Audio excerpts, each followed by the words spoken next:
Wednesday, March 21st. I'm your host, Sarah Beal. On today's show, we'll talk to Barnstable Police Department Deputy Chief Matthew Sonnabend. We discuss last week's Community Prevention Forum and 7th Grade Youth Summit, as well as what goes into opening an emergency shelter here in Barnstable. And then we check in with Cape and Island State Senator Julian Cyr. But first, let's get a look at today's top headlines. Notice of adoption of fee changes. A public hearing on proposed changes to various permits and program fees was held February 13th. Changes will take place on July 1st for the following departments: Department of Public Works Solid Waste Division, Hyannis Water System, Regulatory Services Consumer Affairs, Water Pollution Control, and modified changes to the Information Technology Department's GIS Division were adopted by the Town Manager on Tuesday, March 13th.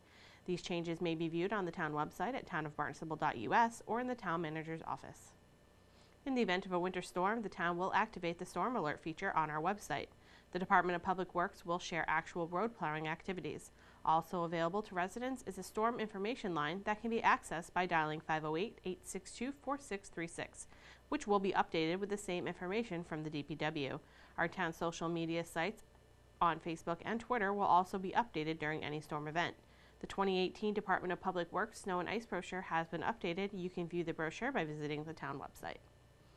The Barnstable Youth Commission will be hosting their second annual Youth Job Fair on Tuesday, March 27th from 2:30 to 5 p.m. at the Hyannis Youth and Community Center. This is a free opportunity for kids to learn how to interview about the importance of a resume, complete a job application, and apply for an available position. All are welcome to attend and participate. If you are a business that will be hiring youth, please contact Amy Harwood at 508-862-4638 to find out how you can take part in this event. The First Tee program of Massachusetts continues its offerings at the Hyannis Golf Course this spring. The First Tee program emphasizes 9 core values: honesty, integrity, sportsmanship, respect, confidence, responsibility, perseverance, courtesy, and judgment. Through golf and core values, your kids and teens will learn life skills like making proper introductions, managing emotions, resolving conflicts, setting up step-by-step goals, planning for the future, and appreciating diversity. Online registration and information can be found at massgolf.com. Up next, Deputy Chief Matthew Sonnabend. Deputy Chief, thank you so much for joining us today. We have quite a few things to chat about this morning. The first thing I want to touch base on is the Community Substance Abuse Forum and the 7th Grade Youth Summit, which took place last week. I know that the police department has had a big part in both of those events.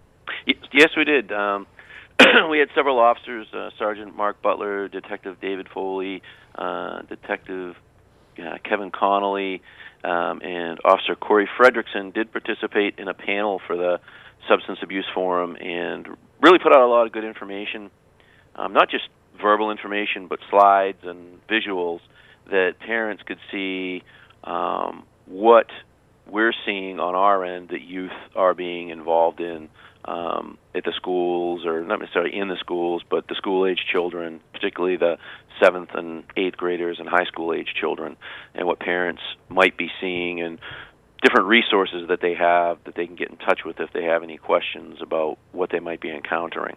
I think it's important for parents to be aware of what is out there, because I feel like the drugs that are out there are not the same drugs that were out there when you or I were teenagers, and those are still around, but there's so much more these days, and they all have weird names and different things that they do. So I think it's important for parents to just be on top of everything and know as much as they can so that they can help their child. You're absolutely right. And the big key to this and anything is parent involvement. I mean, a lot of parents think that, their kids are okay, or, their kids are doing fine. It's not my kid. And, I know parents get busy. My wife and I both work, and, we get kids, and you get wrapped up in your own affairs and running kids to sports and running kids here and there and just dealing with your own work stuff and work stress. But what's really important is to talk to your kids, talk with your kids, because more often than not, they're gonna be looking to you for advice, whether you realize it or not. They're always watching you. They're always taking cues from you, and it really helps if you're engaged and switched on and giving them time out of your day to let them know that they are important, because they are paying attention to you, whether you believe it or not. It's true. It's totally true. And knowledge is power, and keeping open the lines of communication with your children, I think, is an amazing thing that any parent can do. And, Yep. and the Community Abuse Forum and the 7th Grade Youth Summit are just such wonderful programs that the Barnstable Youth Commission puts on every year. So kudos to them.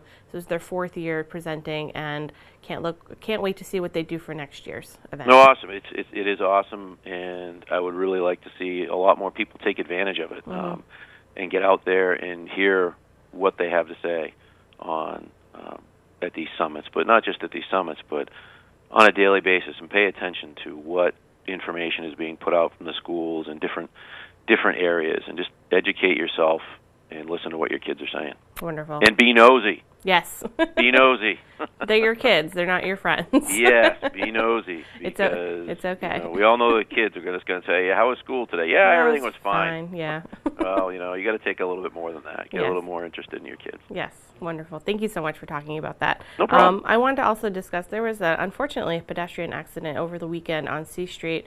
What can you tell us about this? It's a very unfortunate incident. It was kind of unusual as well. I mean, it happened down by Seabrook Road on C Street, and it was real early in the morning on Saturday, a little bit after 3 o'clock in the morning, around 3:30 or so.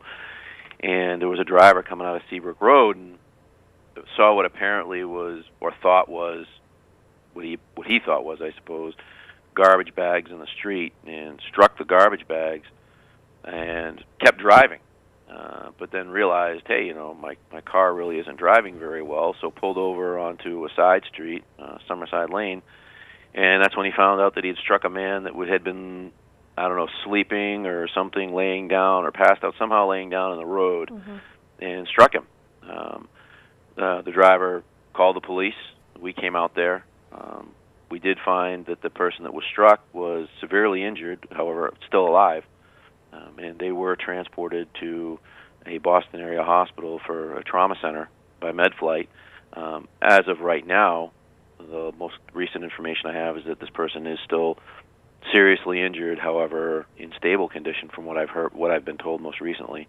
And we are still investigating the accident because it's just highly unusual how this all occurred. Right. And we're still trying to pin down everything. There are not just the driver and the person that was struck, but there were a few other people around that we're talking to and trying to piece everything together. Our reconstruction team went out there, they reconstructed the accident, got measurements and everything. So this is still a work in progress, but it was not only unusual, but just a terrible event for everybody that was involved in this. It's true, and hopefully the man who was injured can make a recovery. And it's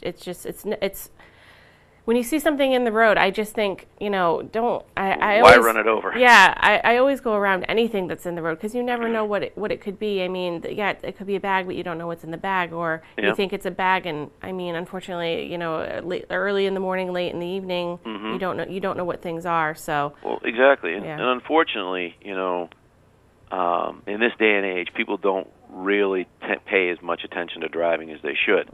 They've got too many distractions when they're driving. You got the phone all the time, and who knows what was. That's why we got so many angles we got to look at to really figure out what was going on. Right. Who was he distracted by? Somebody in the car, a phone? Was he? Did he intentionally hit this object, thinking it's just a garbage bag? We don't know yet. There's still a lot of things we have to figure out. Right. The last thing I want to talk about is the shelters. Now, we're expecting another storm, this week. And last storm that we had, the shelters did open. The shelter in Harwich, the shelter here at Barnstable Intermediate School, and also, I believe, the shelter in Sandwich. I want to talk a little bit about what goes into opening the shelter, how people can find out about if the shelter will be open, and what they can expect if they go there. Because I want people to understand that if you lose power and you lose it for an extended period of time, it's really in your best interest to go to the shelter. You'll be warm, you'll be safe, you'll have everything that you need there. And the shelter here in Barnstable is pet friendly. Yes, it is. And as you know, the one we have here in town is usually set up at the Barnstable Intermediate School. We do provide police presence down there while people are staying there. The Red Cross is down there with stuff. There's also usually a nurse that is stationed down there, and other people down there to provide support and everything. And as you said, it is pet friendly. They do provide food and everything else. So generally, how it works is what they try and do is, if they have a good gauge on a storm ahead of time, they try and open the shelters before the storm starts. In certain circumstances, like this last one, they weren't really anticipating the amount of power outages that we had gotten, because we had that storm just before, and we thought, and a lot of people thought that, well, they already knocked down all the stuff, everything's been tightened back up, but lo and behold, a lot more damage occurred than people really thought. So what there is there's a committee that meets, and there's different people on the committee. We have a person here from the police department, and there's different people around the Cape that all sit on a conference call, and they talk about the storm and what's going on, what they anticipate. And so they held a meeting, and they decided that they needed to open the storm for the most recent one while the storm was still going on, actually, which is a little unusual. So then the volunteers, what they have to do is they have to get volunteers to the shelter. And police departments and fire departments, sometimes if the volunteers can't drive themselves, we participate and help get the volunteers to the shelter. Once they're there, most of the shelters have on-site storage, or like a Connex box or some other shed or something that keeps the cots and everything else that they need to run the shelter inside there. So the workers show up. If they got to shovel out the Connex box or shed, they do. They make their way into the school or into the other building, set up all the stuff. They set up a registration desk, and then people are allowed to come into the shelter, and they register everyone and make sure everyone's okay. They do have, like I said, we do have medical people there and the police department there.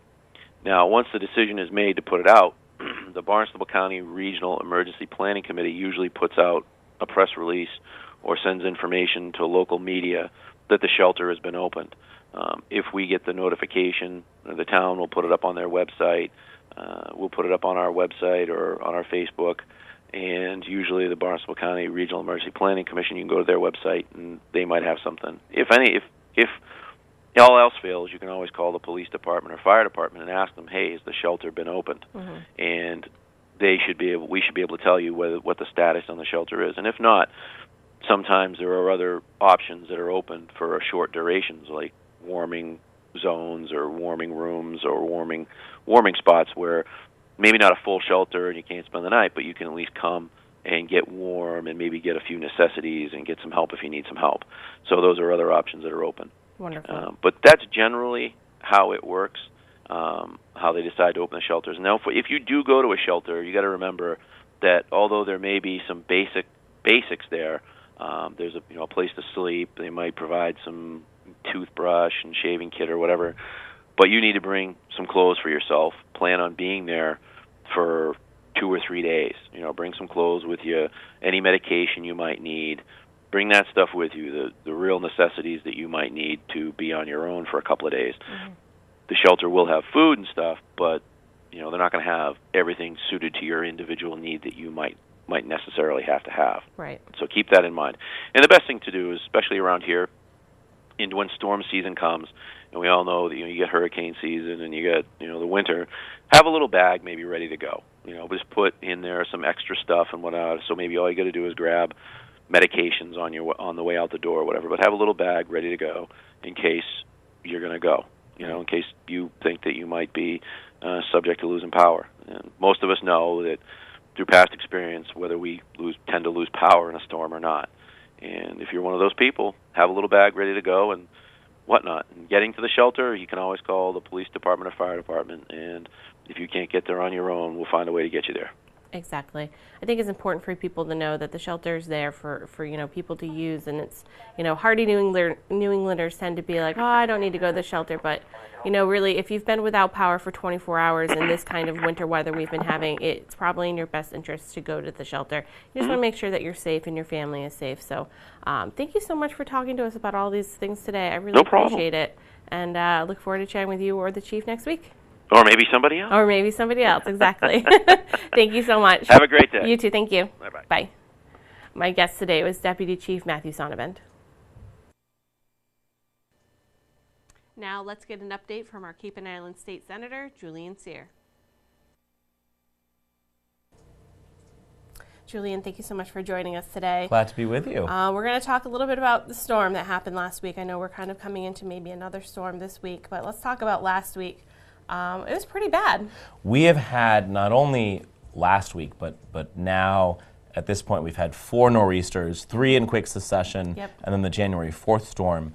On this latest storm, the tides were with us, so we didn't see the unprecedented storm surges that we saw in the prior storms, but what we did have is this very wet snow and really pummeled our electricity supply, and we had major failure of the grid out here on the Cape. Most of my constituents that I represent across Cape Cod, Nantucket, Martha's Vineyard, lost power at some point. I know there were people who were lucky like you who didn't, but most of us did lose power at one point, and not only for losing power for a few hours, but for days. Yes. And so we had over 100 people in 3 shelters across the Cape.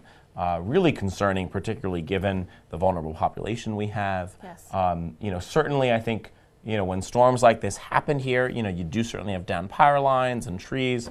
But my concern is that, look, we pay, here in Barnstable County, we pay some of the highest electricity rates, not in the Commonwealth, in the country. And I really have some big questions for Eversource, or utility, about what investments are being made into the infrastructure that we have. Right. So, transformers. We had reports of sort of transformers sort of frizzing out, of telephone poles sort of breaking in half, problems at substations. That's indicative, not just of the effects of a storm, right, but of having aging, corroding equipment. And so the governor was down here last week. The entire delegation met with him, as well as county officials, town officials. And so we're working to do an after action on this. But really, I've got a lot of big questions around electricity. We've requested that the Joint Committee on Telecommunications, Utilities, and Energy hold a fact-finding hearing to bring in Eversource executives, to bring in the Department of Public Utilities to really give us some answers. This is 2018. We should figure out a way to have some reliable power service. And by the way, anecdotally, I heard from some constituents in Centerville who were saying that they had always had chronic problems on their street with their electricity supply. And a year or two ago, they were loud enough and they pestered enough and they got Eversource to replace a transformer and make updates. They didn't lose power. Wow. And so I think we've got to look at that and really question the utility and say, are you using resources that we as ratepayers are paying for you to maintain this system? Are you making those investments so that when we have these storms, we can, we have resiliency, we don't lose power. If we do lose power, we can get right back online. Right. And like you said, these storms came in such a quick succession that, you don't know, all the added things that are coming with that. It's like, so slowly it's getting damaged, and then you have 3 storms. It's like the first storm, okay, it's okay. The second storm, iffy, and then by the third storm, the whole thing goes down. And that's kind of brings us to AT&T, which I know was another issue during the storm. There were many people that just lost all communications. The AT&T system basically failed.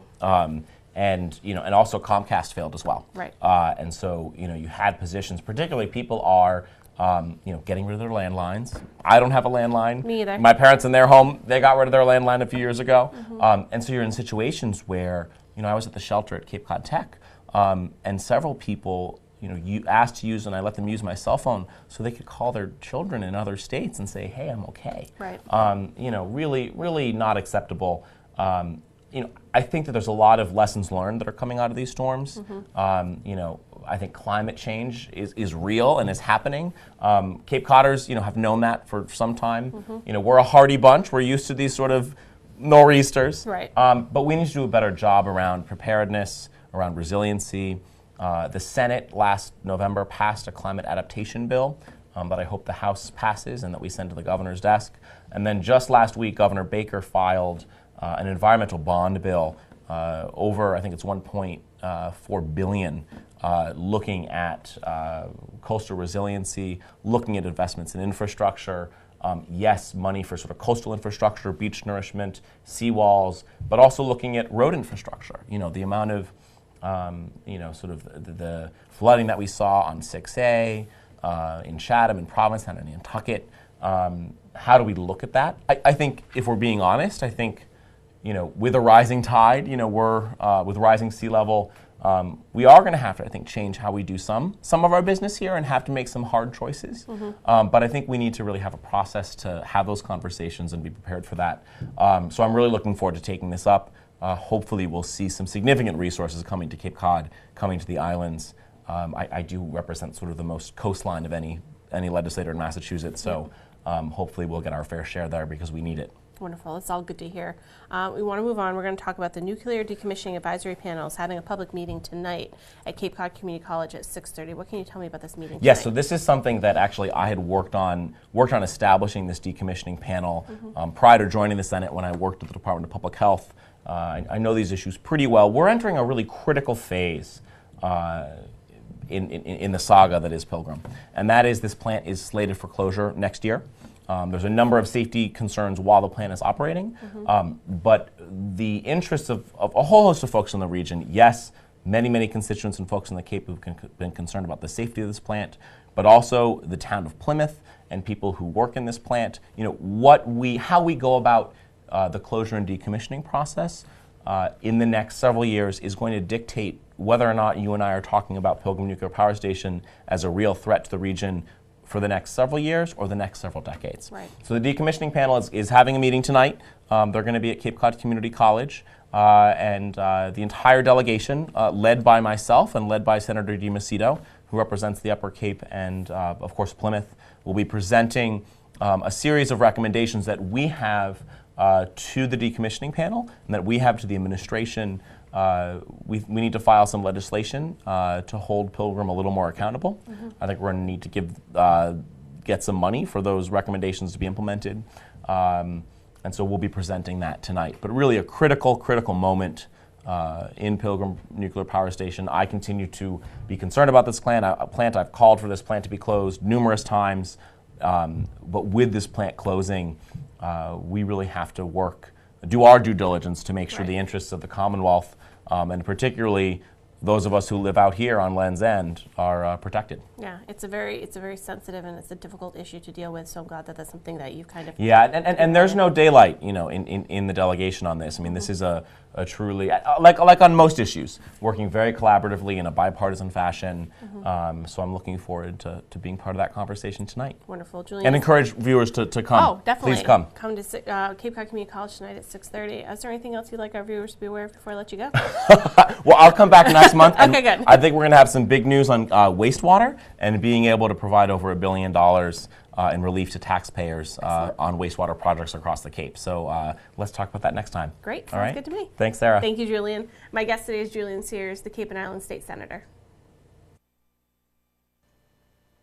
Now it's time for our community calendar.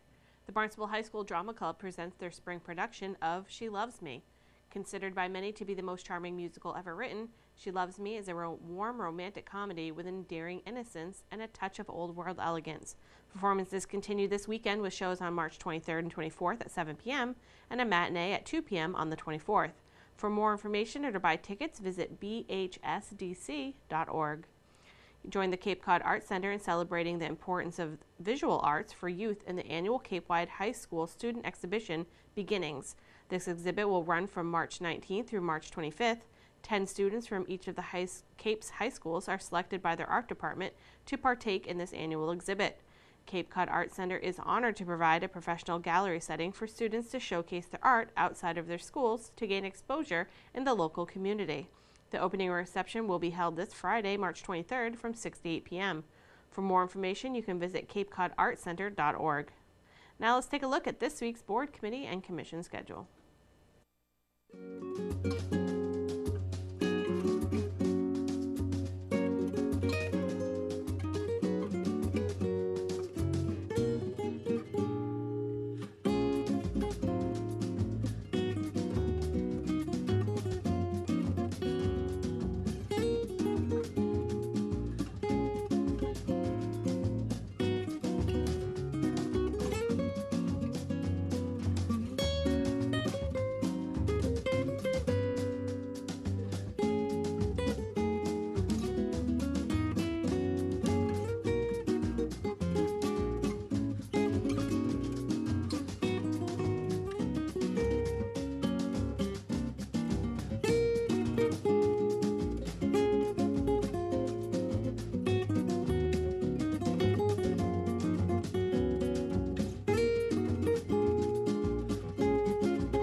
With the impending storm, please check the town website or the town's social media, Twitter or Facebook, for any meeting cancellations.